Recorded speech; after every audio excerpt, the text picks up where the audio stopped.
Exactly. 71 countries have had an attack on their soil in 2018. This is the second highest number of countries impacted in the past 15 to 20 years. So we clearly see that globally, the international community has been very good at taking away the capabilities of terrorist groups to harm and to commit the attacks. But on the other hand, the ideology and the root causes and the grievances for international terrorism are still there, and the phenomenon is still spreading.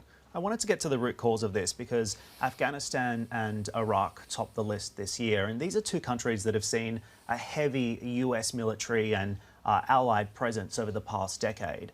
Iraq just recently voted to have US troops removed from the country. Do you think that this region and those countries would be safer places without a US presence today? Well, the situation is completely different for both countries. Iraq has been on the top of the ranking for the past 16 years, and it's the first time that Afghanistan is now ranking #1 on the Global Terrorism Index. We have seen a decrease by 70% of the amount of people getting killed by terrorism in Iraq last year, while in Afghanistan it was the other movement upwards, with 71% more people getting killed in Afghanistan. So it's completely different dynamics in both countries.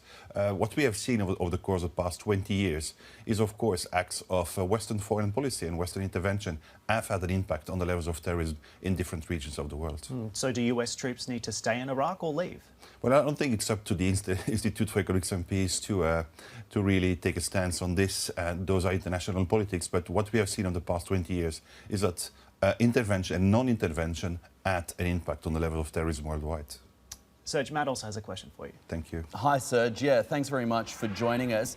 What would be a potential catalyst, do you believe, to spark a renaissance in perhaps activity in the Middle East and, of course, a bit more broadly? There was, of course, some speculation or some suggestion that the death of al-Baghdadi back in October 2019 may have been a catalyst to, of course, see people come out and carry on his work. What do you think? Well, I would say any successes or any, I would say, large impact activities like the killing of Baghdadi will spark online radicalization and online recruitment. So those type of events will always have an impact on the levels of terrorism and always have an impact on the level of recruitment. On the other hand, as I said before, taking away the capabilities of large international groups, terrorist groups will also continue to have an impact. And we have seen that both for Boko Haram in Nigeria a couple of years ago and the Islamic State about last year, their capability to harm has been reduced drastically by more than 80% globally. Serge, the United States also moved recently to take out Qasem Soleimani. Do you think that that has made the region safer? Was it the right move, in your opinion? Well, it's very difficult to say at the moment. The only thing I could say about this is that every action that is not towards peace in the region will have an impact on security in the region. And we have seen that tensions have risen over the past days and weeks, and this will anyhow have an impact, a global impact, but especially an impact in this region. Yeah.